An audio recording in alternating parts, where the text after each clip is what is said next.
Oi pessoal, bem-vindos à nossa primeira aula de pré-cálculo. Hoje nós vamos estudar os conjuntos numéricos e algumas das suas propriedades. Esse assunto não se esgota nessa aula, nós vamos ter outras aulas onde a gente vai complementar os estudos feitos aqui, mas aqui é o primeiro passo que se dá para conseguir entender a magnitude dos números e como é que eles vão ser importantes para a gente. O primeiro grupo de números, o primeiro conjunto de números, é o conjunto dos números naturais. Vocês conhecem bem. É o 0, 1, 2, 3, 4, etc.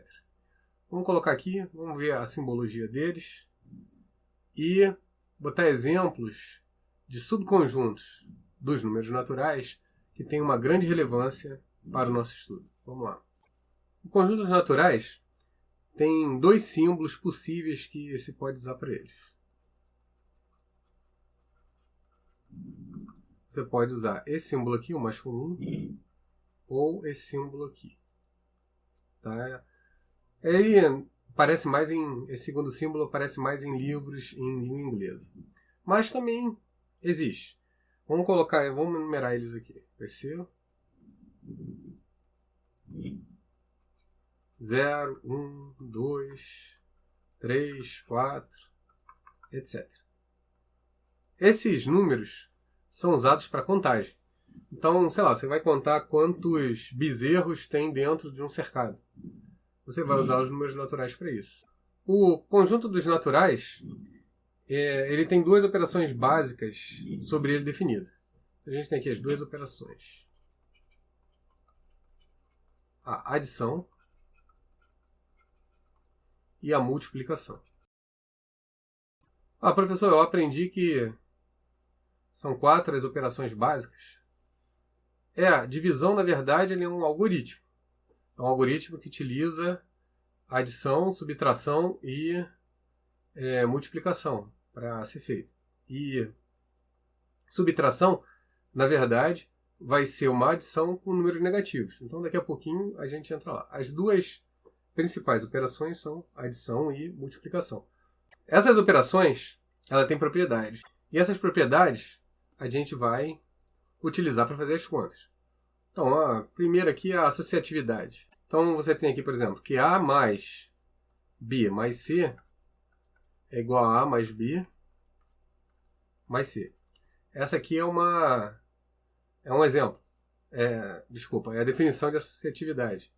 Também tem para multiplicação. A vezes B vezes C é igual a A vezes B vezes C. Deixa eu dar algum exemplo aqui para a gente entender. Sim, se você fizer a conta aqui, 10 mais 2 mais 5.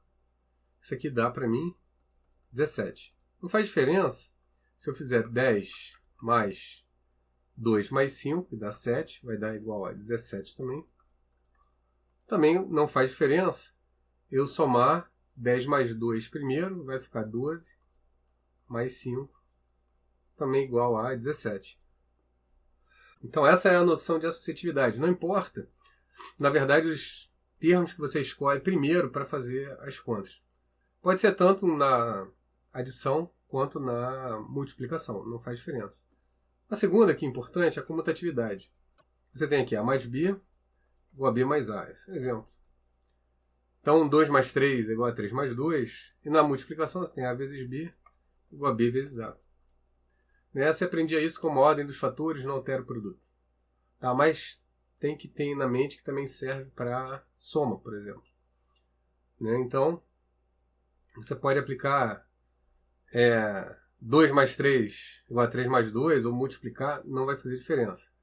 3 aqui, o que a gente usa muito, é distributividade. O que diz a distributividade? É uma propriedade que associa tanto a operação de multiplicação quanto a operação de adição. Então vai ficar A vezes B mais C é igual a A vezes B mais A vezes C. Um exemplo aqui que multiplica 5 mais 2. Eu posso fazer a conta. Isso aqui dá 12 vezes 7. Eu posso fazer a conta como 12 vezes 5 mais 12 vezes 2. As contas vão sair iguais. Se eu pegar aqui 12 vezes 7, vamos usar a calculadora para facilitar aqui a nossa vida. Quanto é que dá 12 vezes 7? Deu 84. Então aqui a gente tem 84. Igual, quanto é 12 vezes 5? Vou fazer aqui, até sei quanto dá 60. Mas fazer aqui para vocês. 60. E 12 vezes 2 dá 24. Você observa que tanto faz eu fazer a conta utilizando o lado esquerdo da igualdade ou o lado direito. Tá? Essa propriedade aqui é muito importante e a gente usa tanto ela indo para esse lado quanto desse lado aqui. Ou seja, você pode usar ela para colocar um termo em evidência. No caso ali, o A, se você olhar da direita para a esquerda, daqui para cá, você está colocando aqui o A em evidência para fazer a conta. Isso vai facilitar muito a vida da gente no futuro próximo.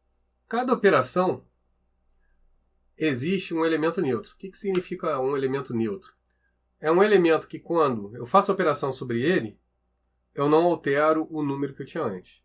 Então a gente tem aqui, elemento neutro. Na adição é o zero.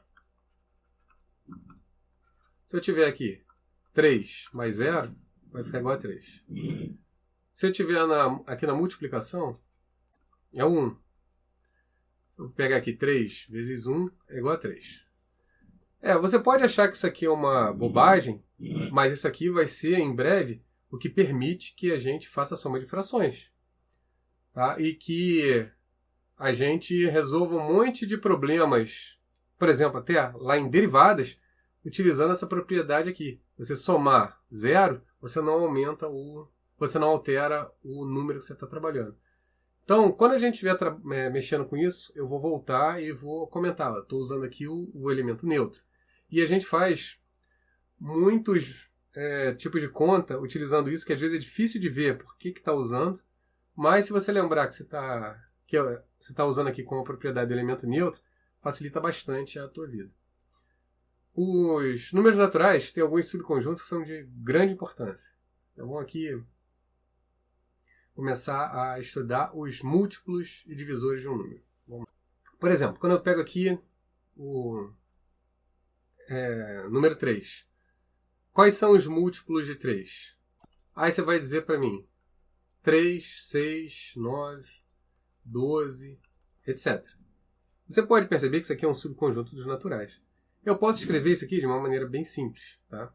Então, os múltiplos de 3 são simplesmente dados por 3 vezes k, onde aqui no caso k vai pertencer aos números naturais.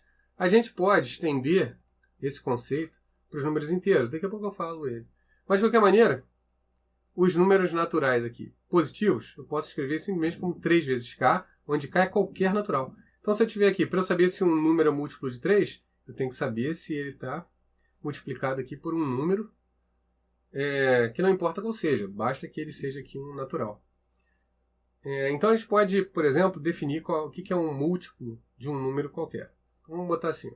Então, aqui, um número b é múltiplo de a se houver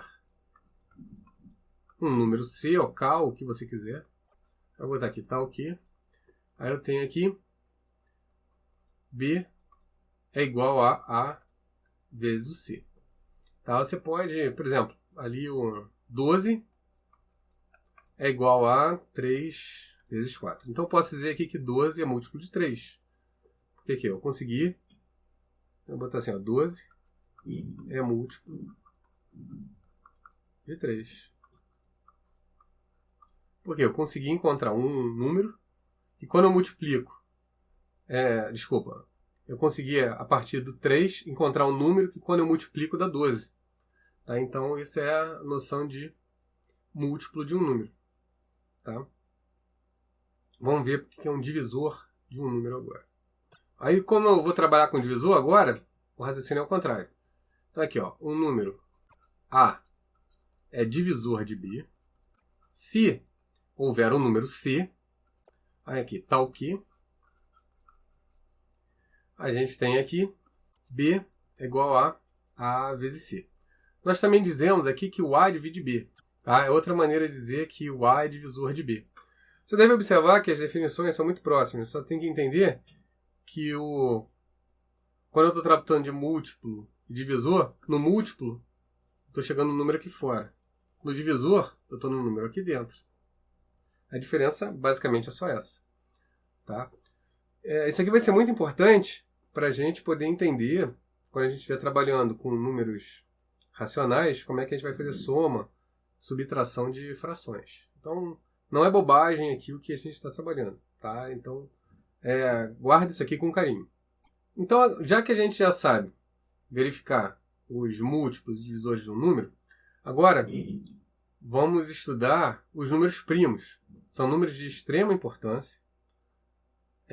Se vocês futuramente estudarem alguma coisa de criptografia, que é a forma com que eu posso codificar uma mensagem de maneira que, se uma pessoa interceptar essa mensagem, ela não consegue decifrá-la. Tá? Isso tudo é baseado em números primos. Se vocês um dia forem estudar isso, vocês vão ter que estudar todas as propriedades de números primos mais a fundo.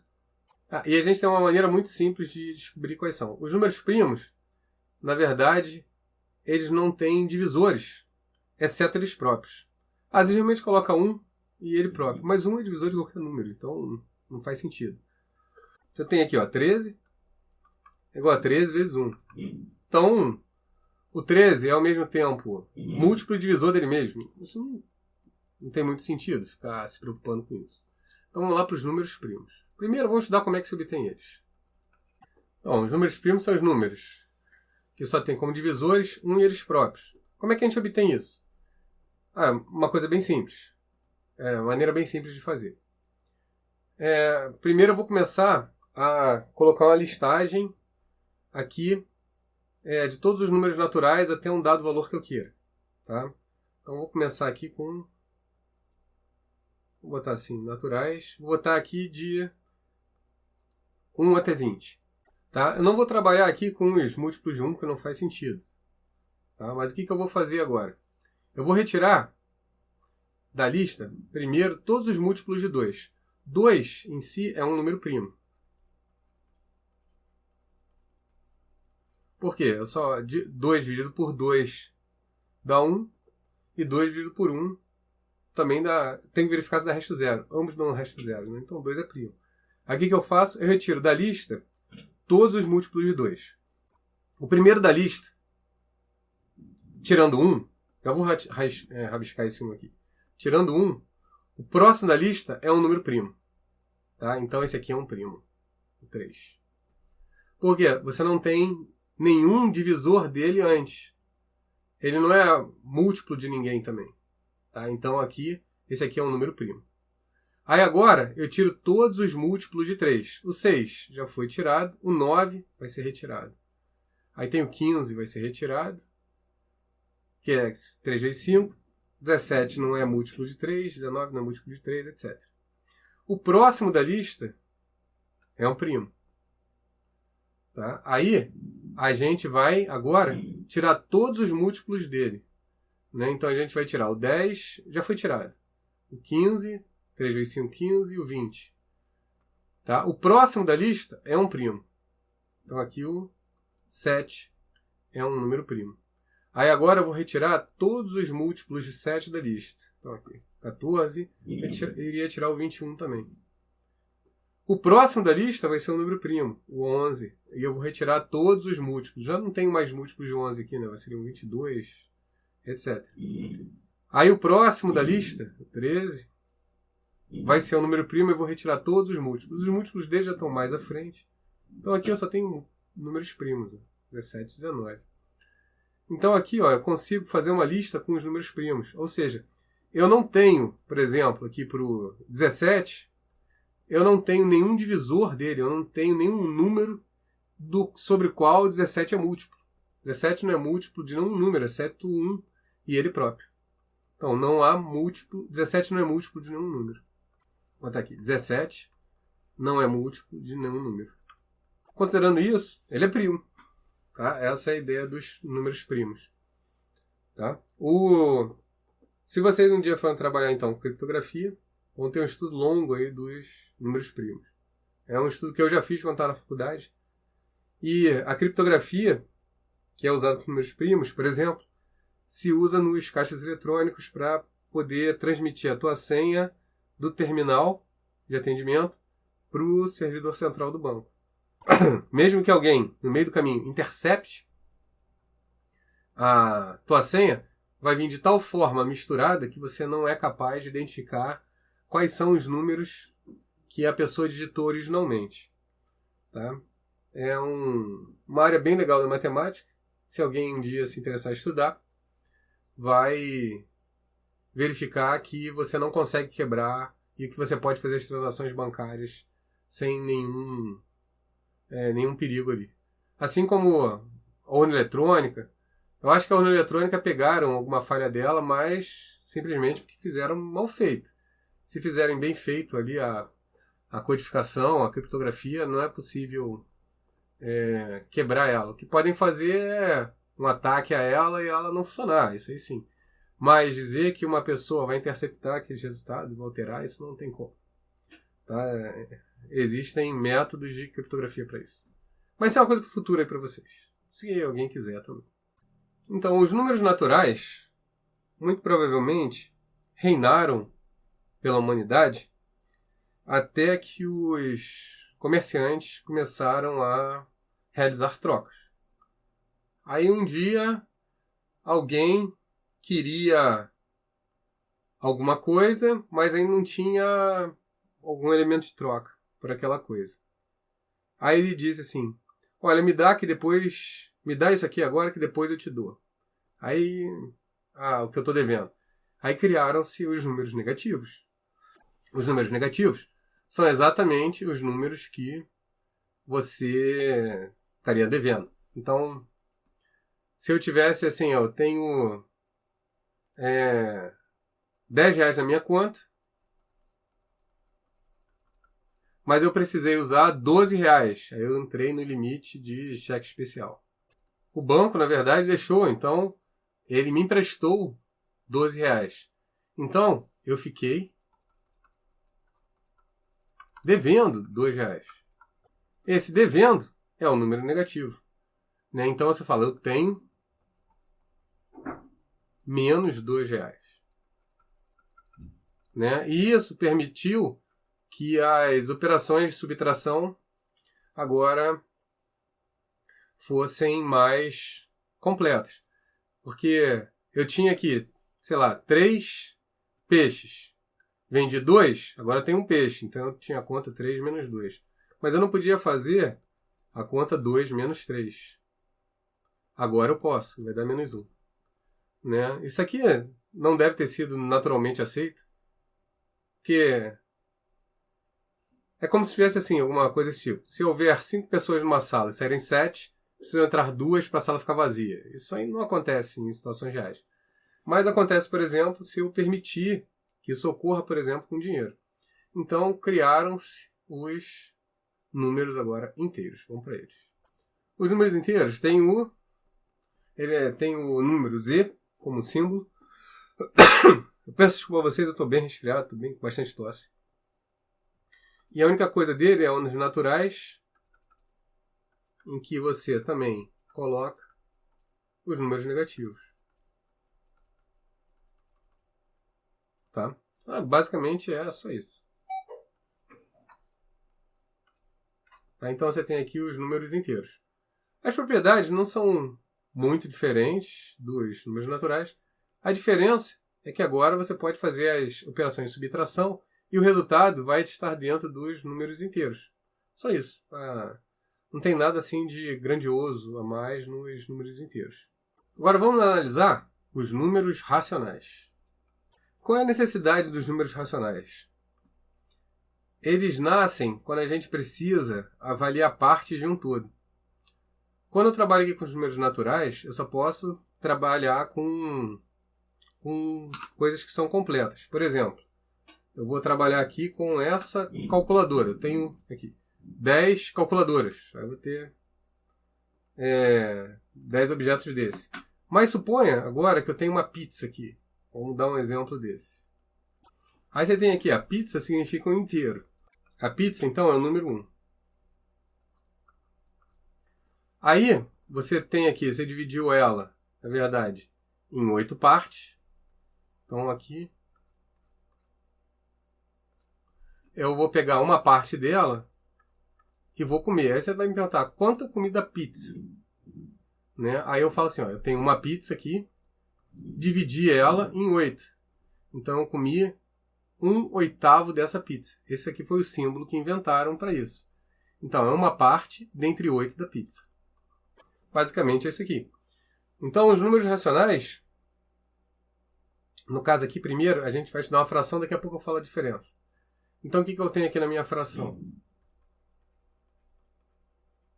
Eu tenho a informação de quantas vezes eu dividi o inteiro e quantas partes eu peguei desse inteiro. Então a gente vai ter aqui numerador. A quantidade de partes usadas. E o denominador. Partes em que foi dividido o inteiro. Vou chegar um pouquinho para frente, em cima aqui. Tá, deixa eu anotar isso aqui. Então aqui, o numerador e o denominador. O que significa cada coisa. Né? Então, nós temos aqui frações, que a gente vai chamar fração própria, quando eu só tenho um inteiro, e a fração imprópria, quando eu tenho mais de um inteiro. Vamos dar uma olhadinha nelas. A gente tem essa definição de fração e também a fração aparente, que na verdade é um número inteiro. Vamos dar uma olhadinha nisso aí. Então a gente tem aqui a fração própria. A gente vai ter aqui, ela é do tipo A sobre B, em que o A é menor do que B. Né? Isso aqui significa que eu dividi em mais partes o inteiro do que eu utilizei. Né? Eu utilizei aqui A partes e dividi em B. A fração imprópria, ao contrário, eu estou considerando aqui que A e B são positivos. Tá? Você vai ter aqui A sobre B, e aqui ao contrário, B é maior do que A. A fração aparente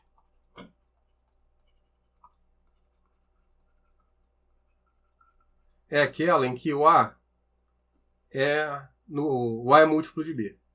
Então a gente vai ter aqui A sobre B, e o A é igual a B vezes um número inteiro. Então a gente geralmente coloca aqui B vezes K, B vezes qualquer número, desde que seja um múltiplo. Basta ter isso. A fração aparente, na verdade, por exemplo, eu tenho aqui 12, por exemplo, sobre 3. Isso aqui, na verdade, vai ficar... Eu posso escrever assim, né? 3 vezes 4 sobre 3, quarta, vai dar 4. Então, na verdade, ela vira um número inteiro. Tá? A fração imprópria é aquela, por exemplo, 12 sobre 5. Você tem que entender que o número racional, a fração, ela é equivalente a uma divisão. Então é a mesma coisa eu pegar 12 e dividir por 5. Esse resultado vai dar maior do que 1. Né? Então, quanto é que dá 12 sobre 5? Você pega aqui 12 e divide por 5. 2 vezes 5, 10, para 12, 2. 4 vezes 5, 20. Para 20, nada. 0. Então a gente vai ter aqui que é 2,4. Tá? Vamos, então, definir qual é a diferença agora de uma fração por razão. Para isso, a gente vai ter que estender a ideia que a gente tinha para divisores em comum em dois números. Por exemplo, quais são os divisores em comum entre 12 e 15? Você tem que 12 vai ficar igual a 3 vezes 4. 15 é igual a 3 vezes 5. Então, 3 é um divisor comum. Então, aqui, como eu tenho divisores comuns entre 12 e 15, se eu fizer aqui, por exemplo, 12 dividido por 15, isso aqui vai ficar equivalente a 3 vezes 4 sobre 3 vezes 5. Ou seja, o 3 é um divisor comum que eu posso retirar, e esse aqui é 4 e 5. Tá? Aí, a gente vai definir razão como a fração que não tem divisores comuns. O numerador e o denominador não têm divisores comuns. Então, a gente pode definir agora o que é uma razão. Vamos lá. Você pode colocar assim, razão. Número na forma P sobre Q, onde o máximo divisor comum entre P e Q é 1. 1 é sempre divisor de P e de Q. Então, eu quero que esse seja o maior de todos. Então, essa aqui é o que é uma razão. Então, 4 sobre 5 é uma razão. Porque eu não tenho aqui divisores em comum, diferente de 1 entre 4 e 5. Mas se eu tiver 3 sobre 9, isso aqui é uma fração. Então, lembrando, a fração serve para quê? Para dizer quantas partes eu peguei de uma divisão, de um inteiro. Então, aqui eu peguei, no caso aqui, 3 partes de 9 de um inteiro que eu fiz. Esse número, se o numerador for maior que o denominador, vai significar que eu estou usando mais do que o inteiro para fazer isso. Já a razão não. É uma maneira de eu escrever a fração da forma simplificada. Tá? Então, eu sempre tenho que poder escrever minha fração na forma simplificada. Eu sempre tenho que ter a possibilidade de simplificar minha fração ao mínimo possível.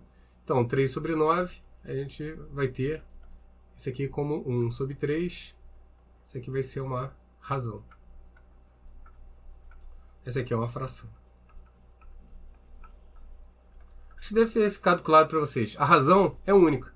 As frações, na verdade, vão ser infinitas. Eu vou ter infinitas representações ali do equivalente a 1/3. Só que, quando eu preciso trabalhar de forma única, eu utilizo a razão. Para fração, eu posso usar qualquer número multiplicando em cima e embaixo o mesmo valor. Ou seja, eu coloco em cima e embaixo um múltiplo e continuo tendo a mesma equivalência de resultado.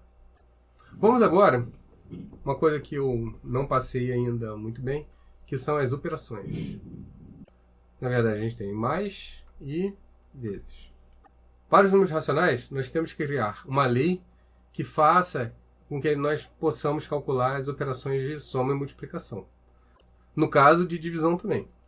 Então, se eu tiver aqui, primeiro, uma operação de adição. Eu quero somar 3 sobre 2 mais, vou botar aqui 2 sobre 5. Para fazer isso, eu vou começar com as mesmas ideias que a gente tinha lá do início, que é, se eu multiplicar por 1, eu não altero o número. Então, para fazer essa soma, o que a gente vai fazer? Eu vou pegar 3 sobre 2 vezes 1. Vou colocar aqui mais 2 sobre 5 vezes 1. Você tem que ter a ideia seguinte, se eu pegar aqui uma pizza para representar uma fração, vamos avaliar isso. Eu tenho uma pizza aqui, isso aqui é 1/8 da pizza. Se eu comer agora isso aqui, da pizza, eu vou comer mais 2/8 da pizza. Aí, o que nós vamos ter?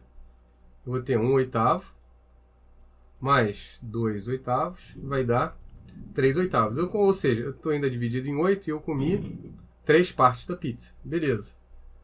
Mas o que significa eu somar duas frações que têm denominadores diferentes?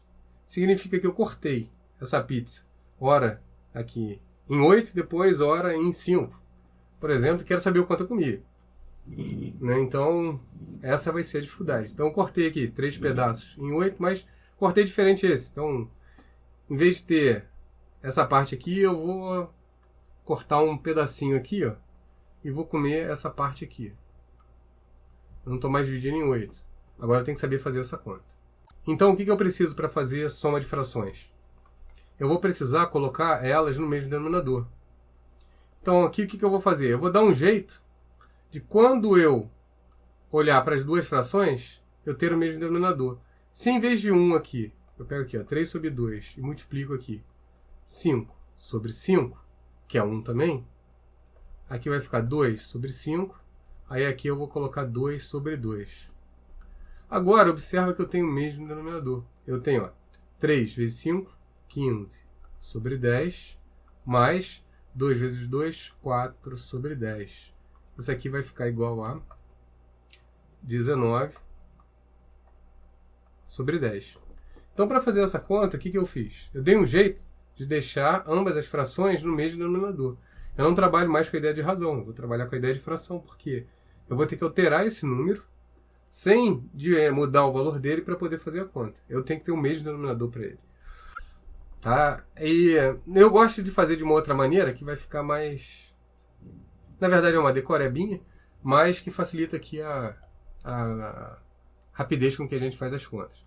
Então, só tenho aqui, para fazer 3 sobre 2 mais 2 sobre 5. Eu vou pegar aqui, o que eu preciso multiplicar o 2 para ficar um múltiplo de 5? Vou multiplicar o 5. O que eu preciso multiplicar o 5 para conseguir aqui um múltiplo de 2? Vou ter que multiplicar o 2. O número que eu multipliquei embaixo, eu tenho que multiplicar em cima. Então vai ficar 5 vezes 3, 15. 2 vezes 2, 4.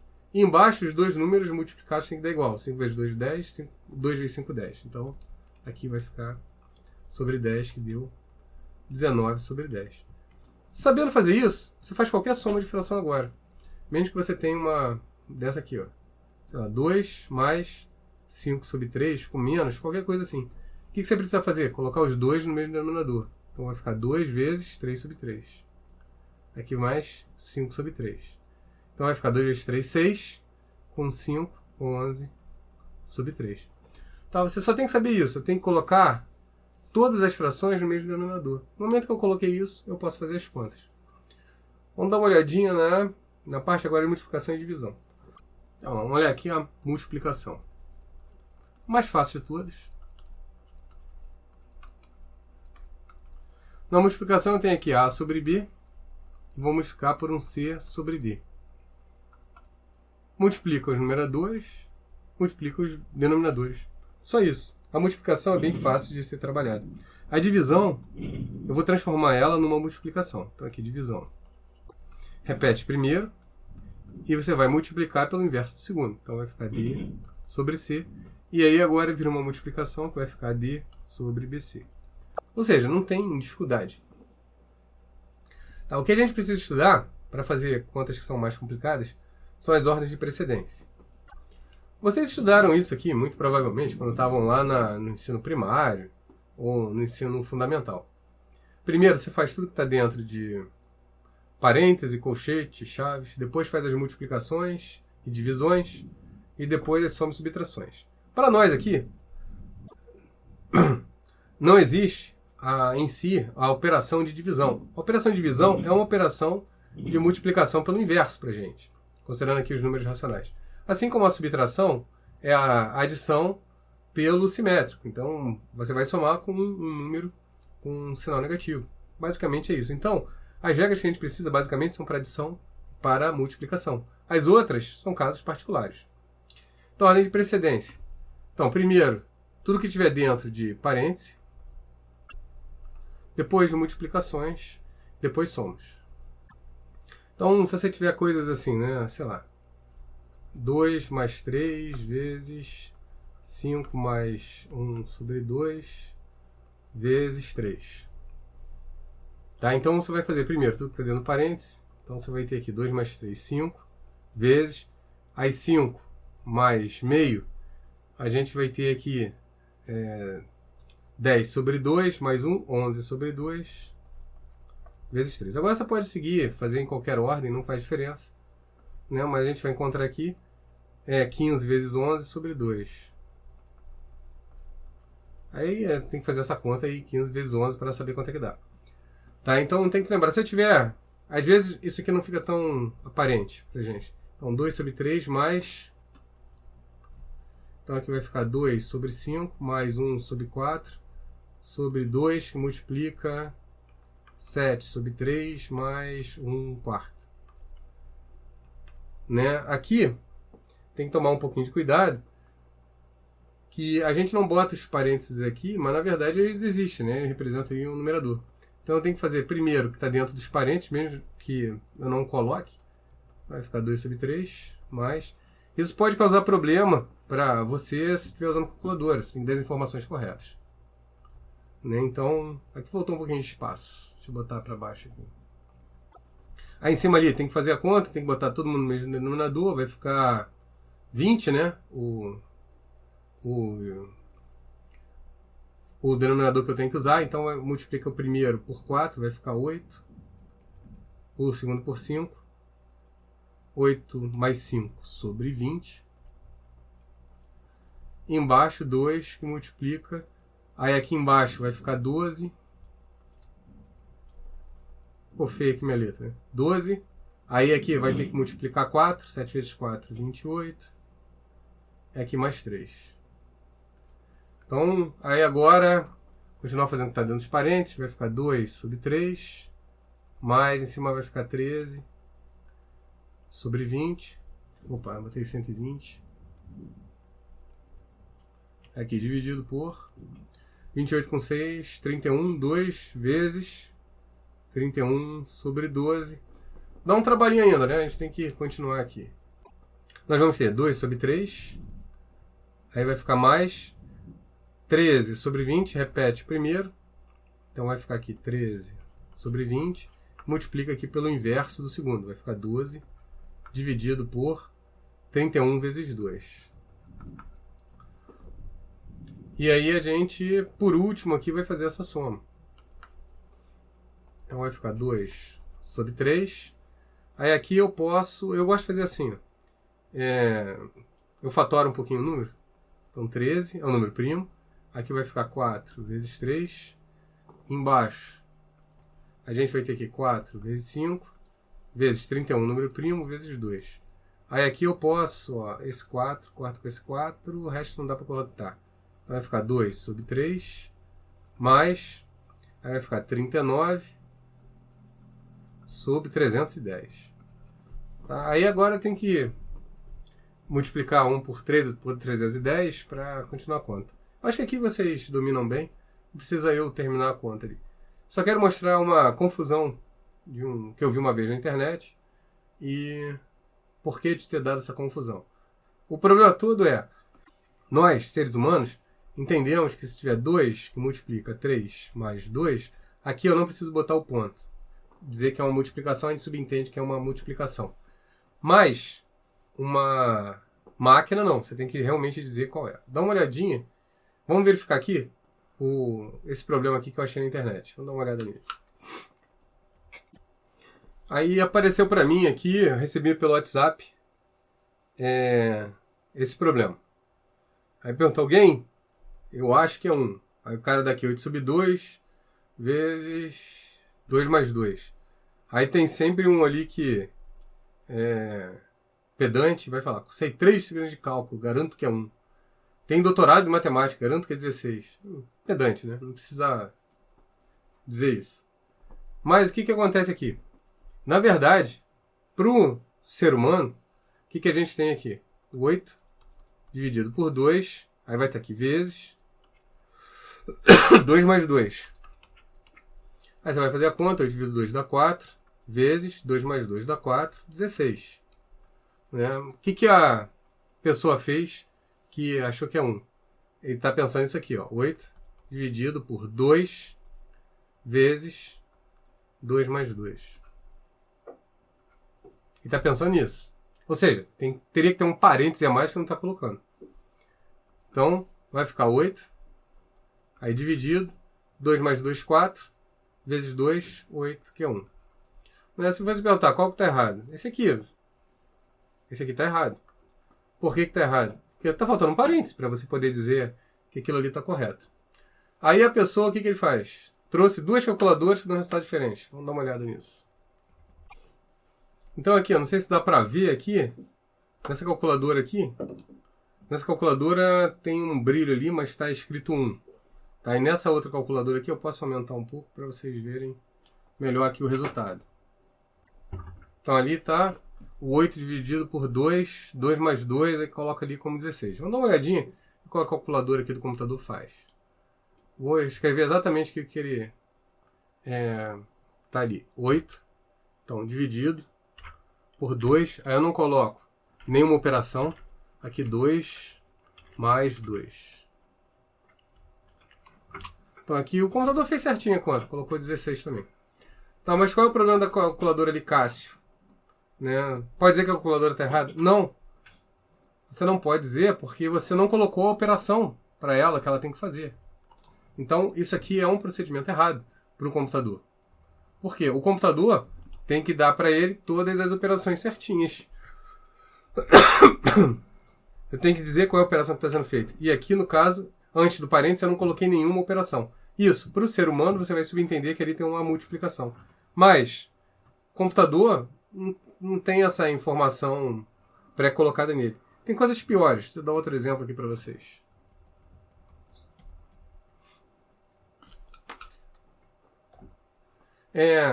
Muita gente, às vezes, questiona se duas frações que têm a mesma razão representam o mesmo número. Na verdade, isso é falso.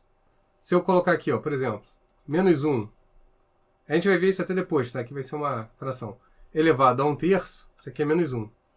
Mas o problema é que menos 1 elevado a 2/6, você pode verificar na sua calculadora, isso aqui ou vai dar que é igual a 1, ou ele vai dizer que é igual a alguma coisa tipo not a number, alguma coisa assim. Ou coloca uma operação inválida. Tá? Então aqui, o que acontece? Nesse caso aqui, ó, menos 1 está elevado ao quadrado. Então, menos 1 elevado ao quadrado. Menos 1 elevado a 2/6, vocês vão verificar que é menos 1 elevado ao quadrado. E aqui elevado a 1/6. Menos 1 elevado ao quadrado é 1. Aí vai ficar 1 elevado a 1/6, que é 1 também. Tá? Mas, muito provavelmente, a calculadora não vai saber resolver. Deixa eu dar uma olhada nessa aqui do computador aqui, se ela consegue fazer. Vou botar aqui menos 1. E aqui eu vou botar elevado a 1/3. Aí o resultado que ela deu foi menos 1, beleza. Agora eu vou dar uma olhada no... Em vez de colocar 1/3, eu vou colocar 2/6. Ele dá ali o resultado também como menos 1. Ou seja, quem fez a calculadora não pensou nessa possibilidade da pessoa estar escrevendo. Então, pode dar como resultado também, não é uma operação válida, not a number, qualquer coisa assim. Teste na sua calculadora e verifica ali o que encontra. Tá? Mas na verdade aqui o resultado deveria ser como 1, porque você está pegando um número, elevando a uma potência par e depois tirando uma raiz. Mas você pode ainda discutir, porque quando eu coloco aqui, você pode discutir esse resultado, porque não tem uma precedência se eu tenho que primeiro fazer a operação do numerador ou do denominador. Não existe essa regra de precedência. Então você pode encontrar, na verdade, aqui valores que são discrepantes. Tá? Então você pode encontrar na calculadora de vocês outro valor desses aí. Pode encontrar o menos 1 aqui, que nem na minha, pode encontrar o 1. O 1, no meu ponto de vista, é o mais correto. Tá? Porque você vai pegar ali, elevar ao quadrado, aí você vai tornar um número positivo. Né? Então vai ter a raiz logo depois. Tá, agora vamos analisar o quanto os números irracionais são incompletos. Então a gente vai estudar agora a incompletude dos números racionais. Os números racionais, na verdade, equivalem à divisão, né? Então quando eu faço aqui, sei lá, 40/7. Então 40 dividido por 7, a gente tem 7 vezes 5, 35. Para 45, aí vem o 0, vírgula. Aí 7 vezes 7, 49. Para 51, vem 10. Aí aqui vai ficar 1 vezes 7, 7, sobra 3. Aí 7 vezes 4, 28. Para 30 sobra 2. Aí 20. 2 vezes 7, 14. Aqui vem 6. Sobra 6. Aí a gente tem 7 vezes 9, 63. Então 8. 8 vezes 7 vai ficar 56. Aqui vai sobrar 4. Aí vem aqui. Agora observa que quando eu colocar aqui 40, vai voltar para esse. Aí eu vou começar a repetir. Então aqui vai ficar o 8, logo depois do 8, quem vai entrar ali? O 5. Aí vai ficar 5 vezes 7, 35, aí aqui vai sobrar 5, aí vai aparecer 5, 7, 1, 4, etc. Esse fator aqui, né, que a gente vai ter, que se repete, vem até aqui assim, ó, depois ele é igual para lá, é chamado período. Opa, período não. Período da dízima. Da dízima periódica. O que é período? É que depois tempos em tempo, ele começa a repetir. Então, todos os números racionais têm esse problema. Então, você teria que ter todos os números. Se os números racionais fossem todos os números que existem, você teria um problema, porque você teria que ter qualquer número aqui com período. E a gente sabe que tem uns números que não têm período. Eu posso criar esse número. Por exemplo, tem esse número aqui, 714,825. Aí eu, em vez de 7, 1, 4, 2, 8, 5. Aí eu posso criar um número aqui que não tenha período. Então agora eu troco aqui o 7 por 4 e repito. Então vai ficar 4, 1, 4, 2, 8, 5. Agora eu vou trocar 1 por 7. Aí vai ficar 4, 7, 4. Aí 2, 8, 5. E eu posso ficar fazendo isso de maneira que eu nunca consiga um período que se repita, porque eu sempre troco de maneira a que não forme um período. E esse número existe? Tem que existir. Então, criaram-se os números irracionais. Os números irracionais são números que não podem ser escritos na forma de fração. Então, a gente tem aqui agora números irracionais. Então, é só botar um IR aqui na frente. Então, números irracionais, números que não podem ser escritos em forma de fração. Na verdade, a gente vai estudar que eles são a maioria dos números. Os números que não podem ser escritos em forma de fração. Para cada número racional, você tem infinitos números que são irracionais. Por exemplo, aqui, se eu tiver, um racional aqui, 2 sobre 3. Todas as raízes que não forem exatas, por exemplo, raiz quadrada, raiz cúbica, de 2 sobre 3. Todas as raízes, raiz milésima, vão ser números que não são escritos em forma de fração. Não dá para mostrar ainda isso aqui para vocês, isso está numa aula futura. Tá? Essa aula vai ser trazida ainda no futuro para vocês, ainda no curso de pré-cálculo. Eu vou mostrar para vocês que raiz de 2 não é racional. Mas não vai ser agora. Eu preciso explicar algumas noções de lógica primeiro. Para vocês. Desculpa. Para que vocês possam entender essa demonstração que raiz de 2 não pode ser um número racional. A gente também tem alguns números. Π é um número irracional. Você tem quase todos os logaritmos, desde que eles não sejam resultados exatos, eles são irracionais. As razões trigonométricas.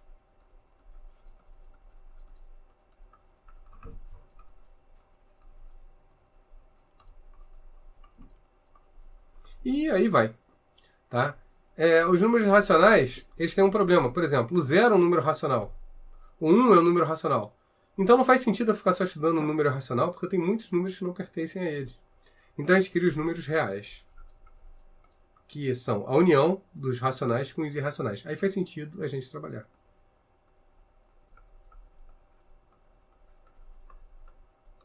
Os números... Eu esqueci de dizer que o símbolo dos números racionais é um Q.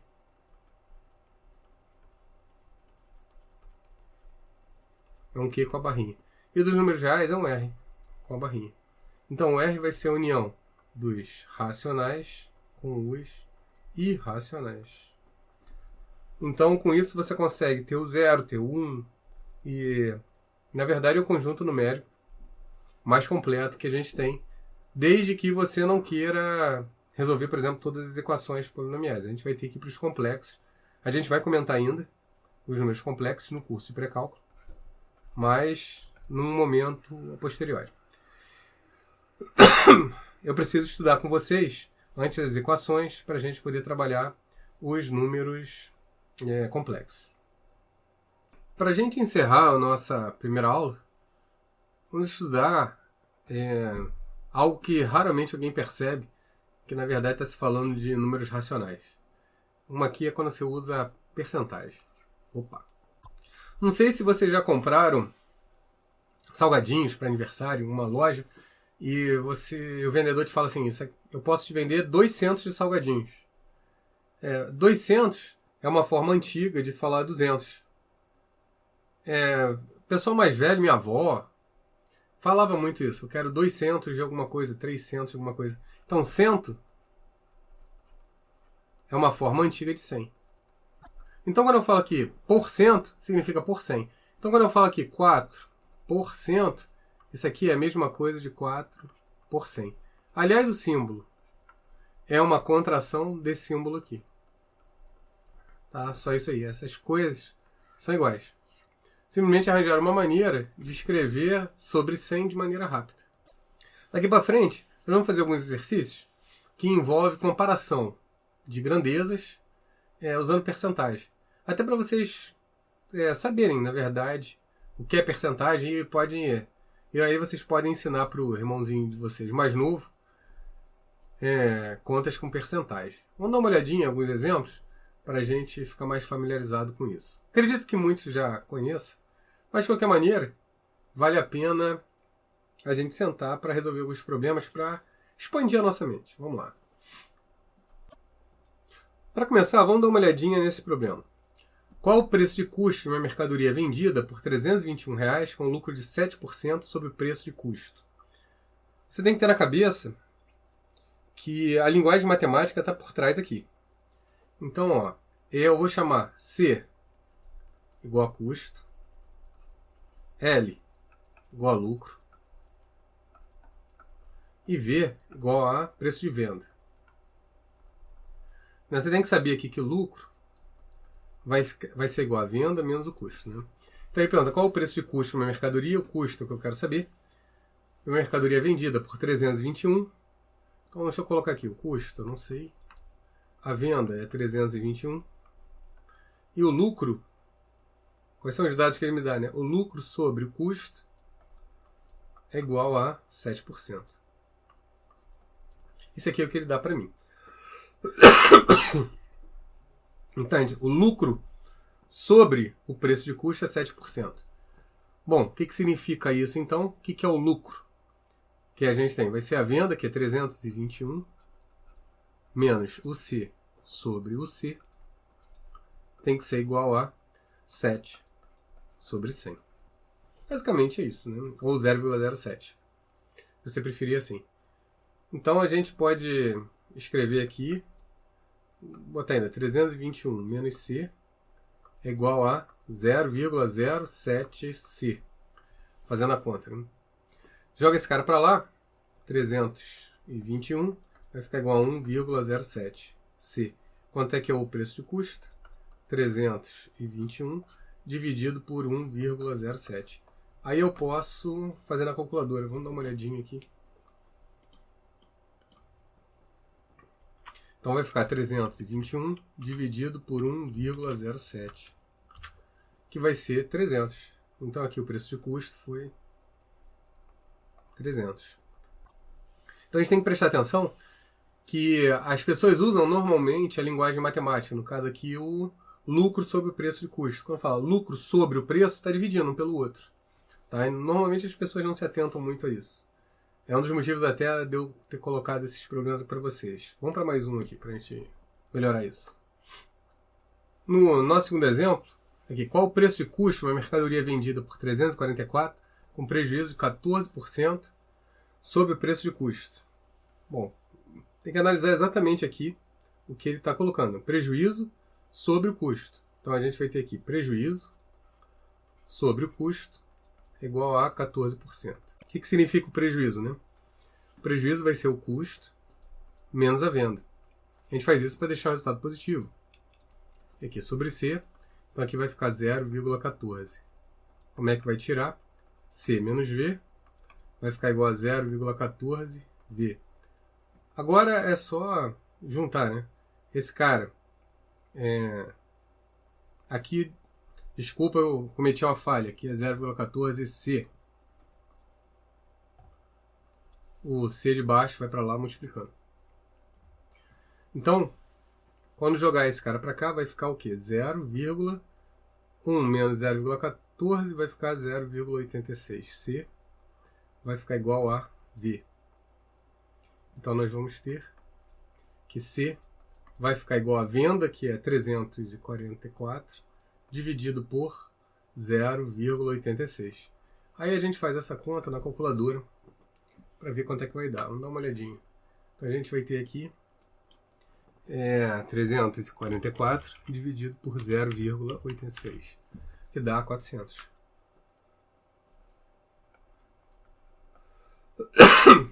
Então, a pessoa teve um custo de 400 e teve que vender por 344, tendo prejuízo sim. Eu acho que dá para ver como é que a gente pode utilizar a linguagem matemática, que no caso é a linguagem da divisão aqui, né? A gente tem prejuízo sobre custo, e isso aí é uma divisão, para a gente chegar à conclusão dos resultados. Nesse novo problema, se você tem um desconto de 3% ao pagar à vista uma conta de R$120, quantos reais você teve de abatimento? Bom, aqui, na verdade, você está tendo um desconto, então você está tendo uma diminuição de valor. Então, a gente vai ter que usar a fórmula nisso aqui, ó, desconto. Vai ser uma diminuição do valor, vai ser o valor final, menos I, que é a taxa de desconto, vezes o valor inicial. Esse aqui vai ser o desconto. Então, assim, ele fala que 3% ao pagar à vista uma conta de R$120. Então, o valor inicial era 120.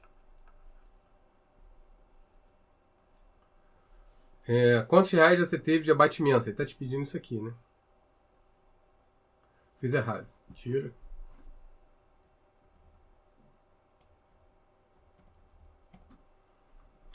O que significa aqui um desconto, né? Ele pergunta aqui quanto você teve de abatimento. Eu vou colocar desconto.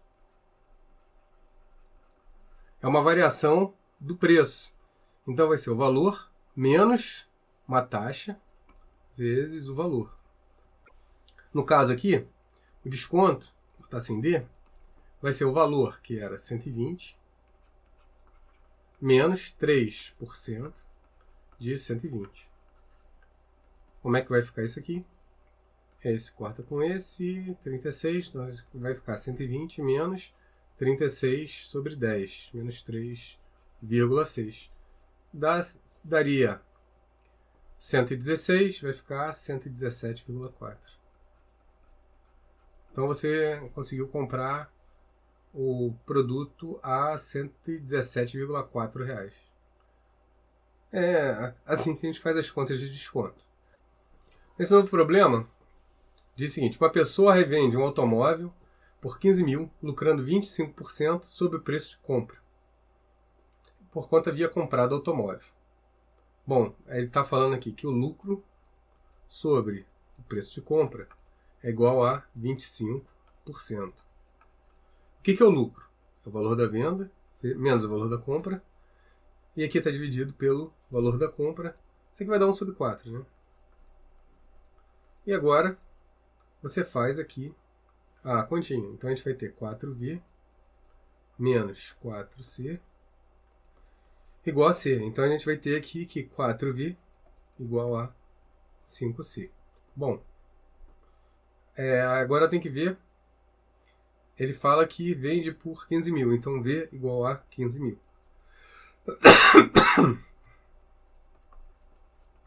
Né? Então a gente vai ter que 4 vezes 15 mil é igual a 5 vezes C. Então a gente vai ter que C dividir 15 mil por 5 vai dar 3 mil. 3 vezes 4, 12, então C igual a 12 mil. Foi o valor do carro, o valor de compra do carro, né? Foi 12 mil reais. Notando que essa linguagem que as pessoas usam muitas vezes não sabem interpretar, por isso que eu estou passando para vocês aqui. Vamos para mais um aqui e a gente encerra os exercícios. E fala para mim, ó, por quanto devo revender um objeto que comprei por 40 reais, de modo que tenha um lucro de 20% sobre o preço de venda? Então, o lucro sobre a venda tem que ser 20%, 0,2. Ele pergunta por quanto devo revender um objeto. Então, V, eu não sei. Tá? Ele disse que comprou por 40. Então, o que é o lucro? Né? Venda menos a compra? Venda menos a compra. Sobre a venda, tem que dar 0,2. E ele fala que a compra foi 40. Então, venda menos 40 tem que ser igual a 0,2. Daqui a gente tira. Aqui é 0,2V. Então, nós vamos chegar para lá, vai ficar 0,8V igual a 40. Então, a gente vai ter V igual a 40 sobre 0,8. Como 40 é múltiplo de 8, essa conta é fácil fazer. Eu posso escrever ela assim, ó. V igual a 40 sobre 8 sobre 10. 40 não é 5 vezes 8? Opa. 5 vezes 8, aí repete primeiro, fica pelo inverso segundo. Vou poder cortar. Isso aqui vai dar 50. Então, pessoal, por esse vídeo é só. Eu vou fazer uma listinha para vocês resolverem aqui com problemas aqui de porcentagem. Ainda não dá para botar muitos exercícios com a teoria só que a gente tem, mas algumas coisas aqui para a gente ter o nosso primeiro trabalho já podem ser feitas. Então vou fazer uma listinha para vocês com 4 questõezinhas de percentagem para vocês entregarem. Um abraço a todos. Vamos nos encontrar de novo em breve. Valeu, pessoal.